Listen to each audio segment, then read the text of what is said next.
ಧರ್ಮೇಂದ್ರ ಅವರು ಮಾತಾಡಿರ್ತಕ್ಕಂಥದ್ದು ಮೋಟಗಾನಹಳ್ಳಿಯ ಧರ್ಮೇಂದ್ರ ಅವರು ಶಾಸಕರು ರಂಗೋಲಿ ಸ್ಪರ್ಧೆಗೆ ಅಂತ ಹೇಳ್ಬಿಟ್ಟು ಮೋಟಗಾಳಿ ಗ್ರಾಮ ಪಂಚಾಯತಿ ಬಂದಿದ್ರು. ಬಸ್ಸು ಅಂದ್ರು ಬರ್ಕಳಪ್ಪ ಒಂದ್ ಬಸ್ಸು, ನೀವು ರಂಗೋಲಿ ಬಿಡಿಸ್ತಾರೋ ಜಾಗನ್ನೇ ಡಾಕ್ಟರ್ ಕೆ ಶ್ರೀನಿವಾಸ ಮೂರ್ತಿ ಅವರು ಮಾಡಿದ್ದು.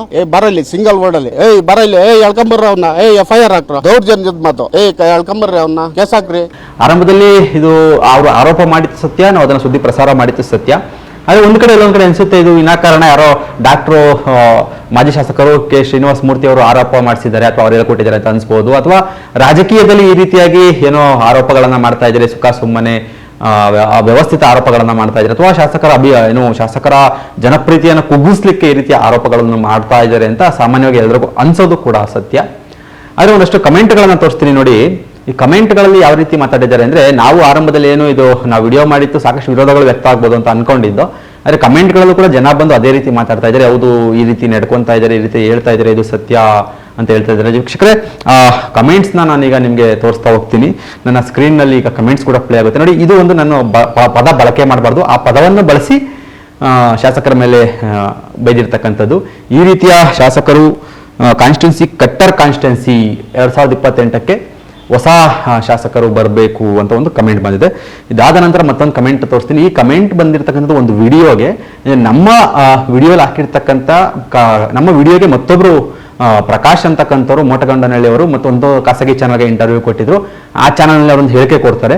ಅದಕ್ಕೆ ಮತ್ತೊಬ್ಬ ವ್ಯಕ್ತಿಗೆ ಒಂದು ಮಾಡಿರ್ತಕ್ಕಂಥ ಕಮೆಂಟ್ ಏನು ಅಂತಂದ್ರೆ, ಇದು ಸುಳ್ಳು, ಈಗಿನ ಶಾಸಕರು ಇದು ನಡೆದು ಇಂದಿನ ದಿನ ನನ್ನ ಜೊತೆ ಕೂಡ ಮಾಜಿ ಶಾಸಕರು ಇದರ ಬಗ್ಗೆ ಮಾತಾಡಿದ್ದಾರೆ. ಅವರ ಮಾಜಿ ಶಾಸಕರು ಅವರ ಬಗ್ಗೆ ಹೆಸರ ಹೇಳಿ ನಿಂದನೆ ಮಾಡಿದ್ದಾರೆ. ಅಂದ್ರೆ ಮಾಜಿ ಶಾಸಕರ ಹೆಸರನ್ನ ಹೇಳಿ ಈಗಿನ ಶಾಸಕರು ನಿಂದನೆ ಮಾಡಿದ್ದಾರೆ ಅಂತ ಹೇಳ್ತಾ ಇದ್ದಾರೆ. ಕೆಲವರು ಇದರಲ್ಲಿ ಕೆಲವೊಂದಷ್ಟು ಗ್ರಾಮರ್ ಮಿಸ್ಟೇಕ್ಸ್ ಇದೆ. ಗ್ರಾಮರ್ ಮಿಸ್ಟೇಕ್ಸ್ ಇರೋದ್ರಿಂದ ಕೆಲವರು ಇದನ್ನ ಯಾರು ಹೇಳ್ಕೊಟ್ಟು ಮಾಡಿಸಿರ್ಲಿಕ್ಕೆ ಸಾಧ್ಯ ಇಲ್ಲ, ಅಥವಾ ಯಾರು ಟೈಪ್ ಮಾಡಿ ಕಳಿಸಿರೋದು ಇವ್ರನ್ನ ಕಳಿಸ್ಲಿಕ್ಕೆ ಸಾಧ್ಯ ಇಲ್ಲ. ಅವ್ರ ಮನಸ್ಸಲ್ಲಿ ಇರ್ತಕ್ಕಂಥ ಅವ್ರಿಗೆ ಬಂದ ರೀತಿಯಲ್ಲಿ ಬರೆದಿದ್ದಾರೆ. ಅಂದ್ರೆ ಪ್ರಕಾಶ್ ಅಂತ ಪ್ರಕಾಶ್ ಅವರು ಏನು ಇಂಟರ್ವ್ಯೂ ಕೊಟ್ಟಿದ್ದಾರೆ ಅದು ಸುಳ್ಳು, ಈ ರೀತಿ ನಡೆದಿರೋದು ನಿಜ ಅಂತ ಇನ್ನೊಬ್ರು ಕಮೆಂಟ್ ಮಾಡಿರ್ತಕ್ಕಂಥದ್ದು. ಮತ್ತೆ ಇನ್ನೊಬ್ರು ಯಾರೋ ಪಾಪ ಕಮೆಂಟ್ ಮಾಡಿರ್ತಕ್ಕಂಥದ್ದು ಹನುಮೇಗೌಡ ಅಂತ, ನಮ್ಮ ವಿಶ್ವೇಶ್ವರಪುರದಲ್ಲಿ ನಮ್ಮ ಜನಕ್ಕೆ ಶಾಸಕರು ಯಾರು ಅಂತಾನೆ ಗೊತ್ತಿಲ್ಲ. ವಿಶ್ವೇಶ್ವರಪುರ ಏನು ಗಡಿ ಗ್ರಾಮವಲ್ಲ, ಗೋರಘಟ್ಟ ಅಥವಾ ಶಿವಗಂಗೆಯಿಂದ ಆಚೆ ಇರ್ತಕ್ಕಂಥ ಗ್ರಾಮ ಅಲ್ಲ, ಅಥವಾ ಹೊಸದಾಗಿ ನೆಲಮಂಗಲಕ್ಕೆ ಸೇರ್ಪಡೆ ಮಾಡಿಕೊಂಡಿರ್ತಕ್ಕಂಥ ಸೋಲೂರು ಹೋಬಳಿಯ ಗ್ರಾಮವಲ್ಲ. ಇದು ನೆಲಮಂಗಲ ನಗರಸಭೆಯಲ್ಲಿರ್ತಕ್ಕಂಥ ಒಂದು ಗ್ರಾಮ. ಅಲ್ಲಿನ ಜನಗಳಿಗೆ ನಮ್ಮ ಶಾಸಕರು ಯಾರು ಅಂತಾನೆ ಗೊತ್ತಿಲ್ಲ ಅಂತ ಅಂದ್ರೆ ಯಾವ ರೀತಿಯಾಗಿ ಇಲ್ಲಿ ಕ್ಷೇತ್ರದಲ್ಲಿ ಕೆಲಸ ನಡೀತಾ ಇದೆ ಅಂತ ಹೇಳ್ಬಹುದು. ಜೊತೆಗೆ ಇನ್ನೊಬ್ರು ಹೇಳಿದರೆ ಯಾವ MLA ಅವರು ಗೊತ್ತೇ ಇಲ್ಲ ಅಂತ ಹೇಳ್ಬಿಟ್ಟು ಅದೇ ವ್ಯಕ್ತಿ ಮತ್ತೆ ಕಮೆಂಟ್ ಅನ್ನು ಮುಂದುವರಿಸ್ತಕ್ಕಂಥದ್ದು. ಇನ್ನೊಬ್ರು ಹೇಮಂತ್ ಕುಮಾರ್ ಅಂತ ಅವರು ಕಮೆಂಟ್ ಮಾಡಿದ್ದಾರೆ, ಅದು ಯಾರು ಹೇಳಿದ್ರೆ ಗೊತ್ತಿಲ್ಲ, ದೊಡ್ಡ ಕಳ್ಳರು, ಇವರೆಲ್ಲ ದೊಡ್ಡ ಕಳ್ಳರುಗಳು ಅಂತ ಹೇಳಿದ್ದಾರೆ. ಅಂದ್ರೆ ಯಾರು ಮಾಜಿ ಶಾಸಕರು ಹೇಳಿದಾರೋ, ಹಾಲಿ ಶಾಸಕರು ಹೇಳಿದಾರೋ, ಅಥವಾ ಟೋಟಲಿ ರಾಜಕಾರಣಿಗಳಿಗೆ ಹೇಳಿದಾರೋ ಗೊತ್ತಿಲ್ಲ. ಈ ರೀತಿಯ ಮನಸ್ಥಿತಿಯನ್ನ ಜನರು ಕೂಡ ಈಗಾಗಲೇ ಏನು ನಾವು ಯಾರು ನೀವು ಹೇಳೋದೆಲ್ಲ ನಾವು ಕೇಳಲ್ಲ, ನಮ್ಮನ್ನು ನೀವು ಕೇಳಬೇಕು, ನಮ್ಮ ಪ್ರಶ್ನೆಗಳನ್ನು ನೀವು ಕೇಳಬೇಕು ಅಂತಕ್ಕಂಥ ಜನರ ಮನಸ್ಥಿತಿಗೆ ಹೋಗಿರ್ತಕ್ಕಂಥ. ಮತ್ತೊಬ್ರು ಯಾರೋ ಕಮೆಂಟ್ ಮಾಡಿದರೆ, ಮಂಜಣ್ಣ ಮಂಜು, ಇನ್ನೋಸೆಂಟ್ ಜನದ ಮೇಲೆ ಜೋಗಿಪಾಳ್ಯದಲ್ಲಿ MLA FIR ಮಾಡಿಸಿದ್ದಾರೆ. ಇದೆಷ್ಟು ಸತ್ಯನೋ ಎಷ್ಟು ಸುಳ್ಳು ನಾನಂತೂ ಇದನ್ನ ಅವ್ರನ್ನ ಹುಡುಕಿ ಕಮೆಂಟ್ ಮಾಡಿಸಿಲ್ಲ, ಅಥವಾ ನಾನಂತೂ ಇದನ್ನ ಹೇಳ್ತಾ ಇಲ್ಲ, ಅಥವಾ ನಾನಂತೂ ಸುಳ್ಳು ಹೇಳ್ತಾ ಇಲ್ಲ. ನಮ್ಮ ವಿಡಿಯೋ ಕೆಳಗಡೆ ಏನು ಲಿಂಕ್ ಇದೆ, ಆ ಲಿಂಕ್ನ ಕೆಳಗಡೆ ವಿಡಿಯೋ ಲಿಂಕ್ ಅಲ್ಲಿ ಏನು ಕಮೆಂಟ್ ಬಾಕ್ಸ್ ಇದೆ, ಆ ಕಮೆಂಟ್ ಬಾಕ್ಸ್ ಅಲ್ಲಿ ಜನರು ಮಾಡಿರ್ತಕ್ಕಂಥ ಸಂದೇಶ. ನಾನೇನು ಇದನ್ನ ಯಾರಿಗೂ ಕೂಡ ದುಡ್ಡು ಕೊಟ್ಟು 2 ರೂಪಾಯಿ ಕೊಡ್ತೀನಿ ಕಮೆಂಟ್ ಮಾಡಿ, 10 ರೂಪಾಯಿ ಕೊಡ್ತೀನಿ ಕಮೆಂಟ್ ಮಾಡಿ, ಅಥವಾ ನನ್ನ ಪರವಾಗಿ ಅಥವಾ ನನ್ನ ವಾಹಿನಿ ಪರವಾಗಿ ಕಮೆಂಟ್ ಮಾಡಿ ಅಂತ ಹೇಳಿದವರು ಯಾರು ಅಂತ ನನಗೆ ಖಂಡಿತವಾಗ್ಲೂ ಇದುವರೆಗೂ ಗೊತ್ತಿಲ್ಲ. ನಮ್ಮ ವಾಹಿನಿಯ ವೀಕ್ಷಕರು ಅಂತ ಮಾತ್ರ ಹೇಳ್ಬೋದು, ನಮ್ಗೆ ಅನ್ನದಾತರು ಅಂತ ಹೇಳ್ಬೋದು, ಅವರು ಮಾಡಿರ್ತಕ್ಕಂಥ ಕಮೆಂಟ್ ಇದು. ಜೊತೆಗೆ BML ಅಲೆಯಿಂದ ನೀವು ಗೆದ್ದು ಬಂದಿದ್ದೀರಾ ಅಂದ್ರೆ, BML ಕಾಂತರಾಜ್ ಅವರ ಅಲೆಯಿಂದ ಗೆದ್ದು ಬಂದಿದ್ದೀರಾ ಅನ್ನೋದು ಬಿಟ್ರೆ ಬೇರೆ ಇನ್ನೇನು ಮಾಡಿಲ್ಲ ಬಿಡಿ ನೀವು ಅಂತ ನಿಮ್ಮ ಗೆಲುವನ್ನ BML ಕಾಂತರಾಜ್ ಅವರಿಗೆ ಅವರ ಅಂಗಳಕ್ಕೆ ಬಿಸಾಕಿದ್ದಾರೆ. ಮತ್ತೊಬ್ರು ಹೇಳ್ತಿದ್ದಾರೆ, ಅವ್ರ ಶಾಸಕರೆಲ್ಲ ಅವರು ರೋಡಿ ತರ ವರ್ತನೆ ಮಾಡ್ತಾರೆ, ಇಂಥವ್ರನ್ನ ಜನ ಆಯ್ಕೆ ಮಾಡ್ಬೇಕಾದ್ರೆ 10 ಬಾರಿ ಯೋಚನೆ ಮಾಡಬೇಕು. ಹೌದು, ಖಂಡಿತ. ಯಾವುದೇ ಒಬ್ಬ ವ್ಯಕ್ತಿಯನ್ನ ಒಂದು ಮನೆಗೆ ಒಂದು ಮಗಳನ್ನ ಮತ್ತೊಂದು ಮನೆಗೆ ಕೊಡ್ಬೇಕಾದ್ರೆ ನೀವು ಯಾವ ರೀತಿಯಲ್ಲಿ ಯೋಚನೆ ಮಾಡ್ತೀರಿ? 10 ಬಾರಿ ಅವ್ರ ಮನೆಗೆ ಹೋಗ್ತೀರಿ, 10 ಬಾರಿ ಅವರ ಬಗ್ಗೆ ಪೂರ್ವಾಪರವನ್ನ ಯೋಚನೆ ಮಾಡ್ತೀರಿ. ಎಲ್ಲವನ್ನೂ ಕೂಡ ಮಾಡಿ ನೀವು ಒಬ್ಬರನ್ನ ಆಯ್ಕೆ ಮಾಡ್ತಕ್ಕಂಥ ಸಂದರ್ಭದಲ್ಲಿ ಈ ರೀತಿಯ ತಪ್ಪುಗಳನ್ನ ಆಗದೇ ರೀತಿ ನೋಡ್ಕೊಬೇಕಾಗಿರ್ತಕ್ಕಂಥದ್ದು ಸಾರ್ವಜನಿಕರ ಮತ್ತೆ ಜನರ ಕರ್ತವ್ಯ. ನಾನು ಹೇಳ್ತಿರೋದಲ್ಲ, ಖಂಡಿತ ಇದು ತಪ್ಪು ಸಂದೇಶಗಳನ್ನ ಹೋಗ್ತಕ್ಕಂಥ ಅಗತ್ಯತೆ ಅವಶ್ಯಕತೆ ಎರಡೂ ಇಲ್ಲ. ನನ್ನಲ್ಲಿ ಬಂದಿರತಕ್ಕಂಥ ಕಮೆಂಟ್ಗಳ ಬಗ್ಗೆ ನಾನು ಮಾತಾಡ್ತಾ ಇದ್ದೀನಿ. ಎಲ್ಲಾ ಊರಲ್ಲಿ ಇದೇ ತರ ಹೇಳಿರೋದು ಅಂದ್ರೆ FIR ಮಾಡಿಸ್ರಿ, ಯಾರ್ರಿ ಅವನು ಕರ್ಕೊಂಬನ್ನಿ, FIR ಮಾಡಿಸ್ರಿ, ಈ ರೀತಿಯಾಗಿ ಹೇಳಿದ್ದಾರೆ ಶಾಸಕರು ಅಂತ ಮತ್ತೊಬ್ರು ಕಮೆಂಟ್ ಮಾಡಿದ್ದಾರೆ. ಮತ್ತೊಬ್ರು ಹೇಳಿದ್ದಾರೆ, ತುಂಬಾ ಒಳ್ಳೆಯವರು ನಮ್ಮ ರಂಗೋಲಿ ಸೀನಣ್ಣ ಅಂತ. ಬಟ್ ಶಾಸಕರು ರಂಗೋಲಿ ಸ್ಪರ್ಧೆ ಮಾಡ್ತಾ ಇರ್ತಕ್ಕಂಥದ್ದು ಜನರೊಂದಿಗೆ ಬಾಂಧವ್ಯ ಬೆರೆಸಲಿಕ್ಕೆ, ಗ್ರಾಮಗಳಲ್ಲಿ ಹಳ್ಳಿಗಳಲ್ಲಿ ಮಹಿಳೆಯರಲ್ಲಿರ್ತಕ್ಕಂಥ ಏನೋ ಒಂದು ಅವರಲ್ಲಿರ್ತಕ್ಕಂಥ ಕೌಶಲ್ಯವನ್ನು ಹೊರತರಲಿಕ್ಕೆ, ಅವರಲ್ಲಿರ್ತಕ್ಕಂಥ ಸಾಂಸ್ಕೃತಿಕ ಜ್ಞಾನವನ್ನು ಹೊರತರಲಿಕ್ಕೆ, ಮತ್ತು ಜೊತೆಗೆ ಮಹಿಳೆಯರ ಸಂಘಟನೆಯನ್ನು ಬಲಗೊಳಿಸಲಿಕ್ಕೆ ಅಥವಾ ಮಹಿಳೆಯರಿಗೆ ಪ್ರೋತ್ಸಾಹ ನೀಡಲಿಕ್ಕೆ ಅಂತ ಮಾಡ್ತಾ ಇರ್ತಕ್ಕಂಥ ರಂಗೋಲಿ ಸ್ಪರ್ಧೆ. ಅದನ್ನ ಜನರು ಸಾವಿರಾರು ರೀತಿ ಟೀಕೆ ಮಾಡ್ಬೋದು. ಅದೇ ರೀತಿ ಇವರು ಒಬ್ರು ಟೀಕೆ ಮಾಡಿದ್ದಾರೆ. ಮತ್ತೆ ಕೆಂಗಲ್ಗೊಲ್ಲರಹಟ್ಟಿ, ಡಬಸ್ಪೇಟೆ ಭಾಗದಲ್ಲಿ ಬರ್ತಕ್ಕಂಥ ಕೆಂಗಲ್ಗೊಲ್ಲರಹಟ್ಟಿಯಲ್ಲೂ ಕೂಡ ಇದೇ ರೀತಿ ಧಮಕಿ ಹಾಕಿದ್ದಾರೆ ಅಂತ ಮತ್ತೊಬ್ರು ಕಮೆಂಟ್ ಅನ್ನು ಹಾಕಿರ್ತಕ್ಕಂಥದ್ದು.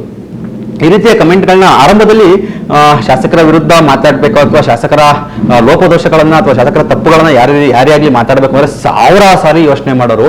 ಆದ್ರೆ ಇವತ್ತಿನ ಜಮಾನ ಆ ತರ ಇಲ್ಲ. ಹಿಂದೆ ಮೋದಿ ಬಗ್ಗೆ ಮಾತಾಡಬೇಕು ಅಂದ್ರೆ ಯಾರು ಕೂಡ ಮಾತಾಡ್ತಾ ಇರಲಿಲ್ಲ. ಮೋದಿ ಬಗ್ಗೆ ಮಾತಾಡಿದ್ರೆ ನಮ್ಮನ್ನು ಜೈಲ್ಗೆ ಹಾಕ್ಬಿಡ್ತಾರೆ ಅಂತ ಹೆದರ್ಕೊಂತ ಇದ್ರು. ಆದ್ರೆ ಇವತ್ತಿನ ಜೆನ್ಜಿ ಪೀಳಿಗೆ ಏನಿದೆ, ರಾಷ್ಟ್ರ ರಾಜಕಾರಣದಲ್ಲಿ ಬಹುದೊಡ್ಡ ಹೋರಾಟವನ್ನು ಮಾಡಿ ರಾಷ್ಟ್ರದಲ್ಲಿ ಬಹುದೊಡ್ಡ ಯುವ ಸಮುದಾಯವನ್ನು ಕೂಡಿಟ್ಟಿ ರಾಷ್ಟ್ರೀಯ ಶಿಕ್ಷಣ ಸಚಿವರನ್ನ ಧರ್ಮೇಂದ್ರ ಪ್ರಧಾನ್ ಅವರನ್ನ ರಾಜೀನಾಮೆ ಕೊಡ್ತಕ್ಕಂಥ ಕೆಲಸವನ್ನ ಮಾಡಿರ್ತಕ್ಕಂಥ ಜಂಜಿ ಪೀಳಿಗೆ ಮುಂದಿನ ದಿನಗಳಲ್ಲಿ ಯಾವ ರೀತಿ ಬೇಕಾದ್ರೂ ಕೆಲಸ ಮಾಡ್ಬೋದು. ಶಾಸಕರೇ, ನಿಮಗೆ ನಾನು ಒಂದು ವಯಸ್ಸಿನಲ್ಲಿ ಸಣ್ಣವನಿರಬಹುದು, ಅದು ಕೂಡ ನನ್ನ ಅನುಭವದಲ್ಲಿ ಇರ್ತಕ್ಕಂಥ ಮಾತನ್ನ ಹೇಳ್ತೇನೆ. ಮೊದಲ ಬಾರಿ ಚುನಾವಣೆ ಗೆಲ್ಲೋದು ಕಷ್ಟ ಏನಲ್ಲ, ತುಂಬಾ ಈಸಿ, ಸುಲಿದ ಬಾಳೆಹಣ್ಣು ಆಗಿರುತ್ತೆ. ಯಾಕೆಂದ್ರೆ ಯಾಕೆ ಮೊದಲ ಚುನಾವಣೆ ಈಸಿ ಆಗುತ್ತೆ ಅಂದ್ರೆ, ಈಗಾಗಲೇ ಹಿಂದೆ ಇರ್ತಕ್ಕಂಥ ಶಾಸಕರು 2 ಅಥವಾ 3 ಬಾರಿ ಗೆದ್ದಿರ್ತಾರೆ. ಒಂದು ರೀತಿ ಅವರ ಸಮಕಾಲೀನರು ಅಥವಾ ಅವರಿಗೆ ಗೆಲ್ಲಿಸ್ತಕ್ಕಂಥವ್ರು ವಯಸ್ಕರಾಗ್ತಾ ಇರ್ತಾರೆ, ವಯೋವೃದ್ಧರಾಗ್ತಾ ಇರ್ತಾರೆ. ಹೊಸ ಪೀಳಿಗೆಗಳು ಬರ್ತಾ ಇರ್ತವೆ. ಆ ಹೊಸ ಪೀಳಿಗೆ ಬದಲಾವಣೆಯನ್ನು ಬಯಸ್ತಕ್ಕಂಥ ಸಂದರ್ಭದಲ್ಲಿ ಆ ಪೀಳಿಗೆ ಇರ್ತಕ್ಕಂಥ ಮಾತನ್ನ ಅವರ ಪೋಷಕರು ಕೂಡ ಕೇಳಬೇಕಾಗುತ್ತೆ ಒಂದು ಕಡೆ.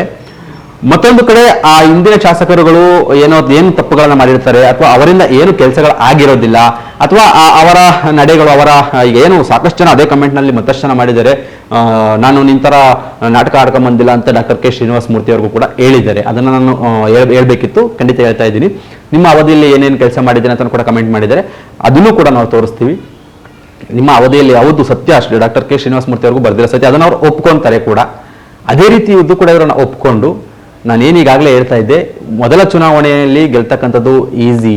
ಏಕೆಂದ್ರೆ ನಾನು ಹೇಳಿದೆ, ಇಂದಿನ ಶಾಸಕರನ್ನ ಬದಲಾವಣೆ ಮಾಡಬೇಕು ಅನ್ನೋ ಒಂದು ಸಂದರ್ಭದಲ್ಲಿ ಯಾರಾದ್ರೊಬ್ಬ ಉತ್ತಮ ವ್ಯಕ್ತಿತ್ವ ಬರುತ್ತೆ ಅಥವಾ ಯಾರಾದ್ರೊಬ್ಬ ಯುವಕರು ರಾಜಕಾರಣಕ್ಕೆ ಬರ್ತಾರೆ ಅಂತ ಸಂದರ್ಭದಲ್ಲಿ ಜನರು ಅವರನ್ನು ಆಯ್ಕೆ ಮಾಡ್ತಕ್ಕಂಥದ್ದು ಸಹಜ.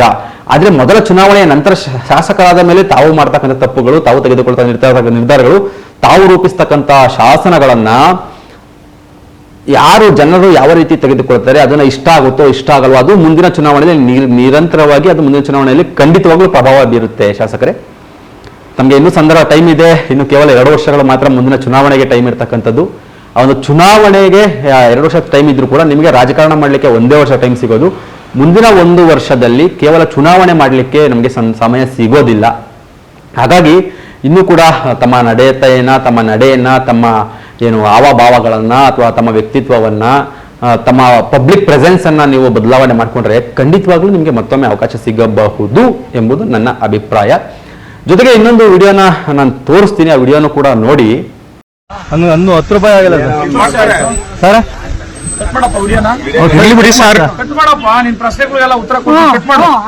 ಈ ವಿಡಿಯೋದಲ್ಲಿ ಹೇಳ್ತಾರೆ, ಯಾಕಪ್ಪ ವಿಡಿಯೋ ಮಾಡ್ತಿದ್ಯಾ ಅಂತಾರೆ. ಅಂದ್ರೆ ನೀವು ಪ್ರಶ್ನಾತೀತರ ಅನ್ನೋದು ಒಂದು ಮೊದಲನೇ ಪ್ರಶ್ನೆ. ಆ ಒಬ್ಬ ಯಾರು ವಿಡಿಯೋ ಮಾಡ್ತಿದ್ದ ಆ ಮತದಾರ JDS ಪಕ್ಷದವನೇ ಇರಬಹುದು ಅಥವಾ ಬಿಜೆಪಿಯವನೇ ಇರಬಹುದು ಅಥವಾ ಯಾವುದೋ ಒಬ್ಬ ABCD XYZ ಕಾಕ್ರೋಚ್ ಪಾರ್ಟಿಯವನು ಕೂಡ ಆಗಿರಬಹುದು. ಆದ್ರೆ ಆತನು ಕೂಡ ನಿಮ್ಮ ಕ್ಷೇತ್ರದ ಮತದಾರ, ಆತನು ಕೂಡ ನಿಮ್ಮ ಕ್ಷೇತ್ರದ ಪ್ರಜೆ, ನೀವು ಆತನಿಗೆ ಶಾಸಕರು. ಆ ಒಂದು ಮತದಾರ ನಿಮಗೆ ಒಂದು ಮತಭಿಕ್ಷೆಯನ್ನ ನೀಡಿ ನಿಮ್ಮನ್ನ ಸದನಕ್ಕೆ ಅಥವಾ ನಿಮ್ಮನ್ನ ವಿಧಾನಸೌಧಕ್ಕೆ ಕಳಿಸಿರುವ ಹಿನ್ನೆಲೆಯಲ್ಲಿ ನೀವು ಇವತ್ತು ಶಾಸಕರಾಗಿ ಪ್ರೋಟೋಕಾಲ್ ಅನುಭವಿಸ್ತಾ ಇರ್ತಕ್ಕಂಥದ್ದು. ಶಾಸಕರಾಗಿ ನಮ್ಮ ಕ್ಷೇತ್ರದ ಜನರ ಧ್ವನಿಯಾಗಿ, ನಮ್ಮ ಕ್ಷೇತ್ರದ ಪರವಾಗಿ ಇದರಲ್ಲಿ ವಿಧಾನಸಭೆಯಲ್ಲಿ ಮಾತಾಡ್ತಕ್ಕಂಥದ್ದು. ಅಲ್ಲಿರ್ತಕ್ಕಂಥ ಕ್ಯಾಮ್ರಾಗಳ ಮುಂದೆ ಕೂಡ ನೀವು ಮಾತಾಡಲಿಕ್ಕೆ ಅವಕಾಶ ಹೇಗೆ ಸಿಗ್ತಾ ಇದ್ದಾರೆ. ನಿಮ್ಮನ್ನ ಈ ಕ್ಷೇತ್ರದ ಮತದಾರರು ಮತಭಿಕ್ಷೆಯನ್ನ ನೀಡಿ ಆಯ್ಕೆ ಮಾಡಿ ಅಲ್ಲಿಗೆ ಕಳಿಸಿದ್ದಾರೆ. ಯಾರೇ ವಿಡಿಯೋ ಮಾಡಲಿ ಅದು ತಪ್ಪಲ್ಲ. ಒಬ್ಬ ಶಾಸಕರ ವಿಡಿಯೋ ಮಾಡ್ಬೇಕಾದ್ರೆ ಅಥವಾ ಅವ್ರೇನೋ ಅವಹೇಳನ ಮಾಡಿದ್ರೆ ಅಥವಾ ಏನಾದರೂ ಅವ್ರು ನಿಮ್ಮ ಗೌರವಕ್ಕೆ ಧಕ್ಕೆ ತರ್ತಕ್ಕಂಥ ಕೆಲಸ ಮಾಡಿದ್ರೆ ನೀವು ಅದನ್ನ ನಿಲ್ಲಿಸಿ. ಆದ್ರೆ ನೀವು ನಿಮ್ಮನ್ನ ಯಾರೋ ಏನೋ ಪ್ರಶ್ನೆ ಮಾಡ್ತಾ ಇದ್ದಾನೆ, ಅದನ್ನ ವಿಡಿಯೋ ಮಾಡ್ತಾ ಇರ್ತಕ್ಕಂಥ ಸಂದರ್ಭದಲ್ಲಿ ನೀವು ಹೇಳ್ತೀರಾ ಏಕಾಏಕಿ, ಮಾಡಬೇಡಪ್ಪ, ನಿಲ್ಸಪ್ಪ ಅಂದ್ರೆ ಏನು ಅರ್ಥ? ಈ ಹಿಂದೆ ಕೂಡ ನಮ್ಮ ಪತ್ರಿಕರ್ತರ ಮಿತ್ರೊಬ್ರು ತಮ್ಮ ಜನಸ್ಪಂದನ ಸಭೆಯ ಸಂದರ್ಭದಲ್ಲಿ ವಿಡಿಯೋ ಮಾಡ್ಬೇಕಾದ್ರೆ ಅಲ್ಲೂ ಕೂಡ ಇದೇ ವಾಕ್ಯವನ್ನು ಬಳಸಿದ್ರಿ. ನೀನು ಮಾಡಬೇಡಪ್ಪ, ನಮ್ಮ ಸೋಷಿಯಲ್ ಮೀಡಿಯಾ ಇದ್ದಾವೆ, ಅವೇ ಸಾಕು, ನೀನು ಮಾಡಬೇಡಪ್ಪ ಅಂದ್ರೆ ಏನು ಅರ್ಥ ಇದು? ನೀನು ಮಾಡಬೇಡಪ್ಪ ಅಂದ್ರೆ ಏನು ಅರ್ಥ? ಯಾರಾದ್ರೂ ನಿಮ್ಮ ಮನೆಗೆ ಜೀತಕ್ಕಿದ್ದಾರಾ?